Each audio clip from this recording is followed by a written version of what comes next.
Most Android phones will automatically rotate the contents of your display when you physically tilt your phone. And even though this can be convenient at times, there's also moments when you don't want this to happen.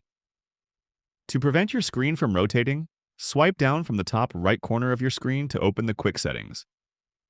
In these control buttons here, you should see a toggle for auto rotate. Turn that off and your screen won't automatically rotate anymore. This is a convenient, fast way to toggle this on and off, because a lot of times you may want this feature on for something like YouTube videos, but then quickly disable it when you're reading a blog post or a website. If for some reason you don't see a toggle for auto rotate, you can add it. Go to the same quick settings, then tap the little pencil icon on the top of your screen. Tap Edit, and on the bottom of your screen, you'll see all the available buttons that can be added. Mine doesn't show auto rotate on the bottom because it's already added in my controls. But if I remove it from up here, it'll now be available on the bottom, where the available buttons are listed. And that's how you turn off auto rotate on your Android phone.